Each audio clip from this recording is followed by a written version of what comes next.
Village ഓഫീസർമാരുടെ അഭാവം കാരണം തൃശൂർ മണലൂർ മണ്ഡലത്തിലെ ജനങ്ങൾ ബുദ്ധിമുട്ടിൽ. താത്കാലിക വില്ലേജ് ഓഫീസർമാരെ കൊണ്ട് പ്രയോജനമില്ലെന്നും നിലവിൽ പ്രവർത്തിക്കുന്ന വില്ലേജ് ഓഫീസുകൾക്ക് സൗകര്യങ്ങളില്ലെന്നുമാണ് പരാതി. പ്രശ്നങ്ങൾക്ക് റവന്യൂ മന്ത്രി നേരിട്ട് പരിഹാരം കാണണമെന്ന് മണലൂരിലെ ജനങ്ങളും പഞ്ചായത്ത് അധികൃതരും ആവശ്യപ്പെട്ടു. മണലൂർ പഞ്ചായത്തിൽ ആകെയുള്ള 2 വില്ലേജ് ഓഫീസുകളിലും ഓഫീസറില്ലാതായിട്ട് മാസങ്ങളായി. മണലൂർ വില്ലേജ് ഓഫീസിന്റെ താൽക്കാലിക ചുമതല അന്തിക്കാട് വില്ലേജ് ഓഫീസർക്കും കാരമുക്ക് വില്ലേജ് ഓഫീസിന്റെ ചുമതല എറവ് പരക്കാട് വില്ലേജ് ഓഫീസർക്കുമാണുള്ളത്.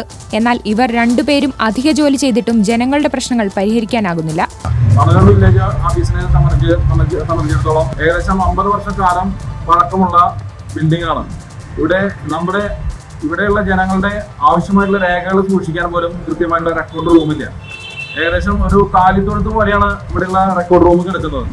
ഇവിടെ ഉദ്യോഗസ്ഥർക്ക് ആവശ്യമായിട്ടുള്ള കമ്പ്യൂട്ടർ, ലാപ്ടോപ്പ് എന്നിവ സൂക്ഷിക്കാനുള്ള അടിസ്ഥാന സൗകര്യങ്ങളോ ഒരു ഷെൽഫ് പോലും നമ്മുടെ ഉന്നത ഉദ്യോഗസ്ഥന്മാരോ തഹസിൽദാരോ റവന്യൂ അധികാരികൾ നൽകിയിട്ടില്ല. കാരമുക്ക് വില്ലേജ് ഓഫീസിൽ വില്ലേജ് ഓഫീസർ റിട്ടയർ ചെയ്ത ഒഴിവിലേക്ക് പുതിയ ആളെ നിയമിച്ചിട്ടില്ല.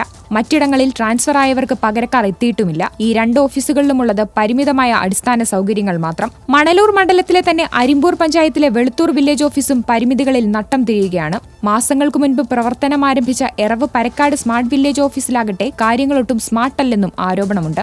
സമയത്തിന് കുട്ടികൾക്ക് വരുമാന സർട്ടിഫിക്കറ്റ്, പിന്നെ അതോടൊപ്പം തന്നെ ഈ പ്രകൃതിക്ഷോഭം, മറ്റു പ്രശ്നങ്ങളൊക്കെ ഉള്ളത് കാരണം അതിന് ഈ പ്രളയം അങ്ങനത്തെ ഒക്കെ വരുന്നത് ഇപ്പോഴും ഇല്ലായെങ്കിൽ പോലും അങ്ങനത്തെ കാര്യങ്ങളൊക്കെ ഈ ഒരു അവസ്ഥയിൽ നമുക്ക് കുറേയധികം ഞങ്ങളും വില്ലേജ് ജീവനക്കാരും അടക്കം നന്നായിട്ട് ജോലി ചെയ്യുന്ന ഒരവസ്ഥയാണ്. എന്നിരുന്നാൽ പോലും ജനങ്ങളുടെ ഭാഗത്തുനിന്ന് പരാതി വരാനുള്ള കാരണം എനിക്ക് ചാർജാണ്. കാരമുക്കിൽ വില്ലേജ് ചാർജാണ്. പ്രശ്നങ്ങൾ ചൂണ്ടിക്കാട്ടി പഞ്ചായത്ത് അധികൃതരും ജനങ്ങളും നിരവധി പരാതികൾ നൽകി. എന്നാൽ തഹസിൽദാരോ മറ്റ് റവന്യൂ അധികാരികളോ ഇതിന് പരിഹാരം കാണുന്നില്ല.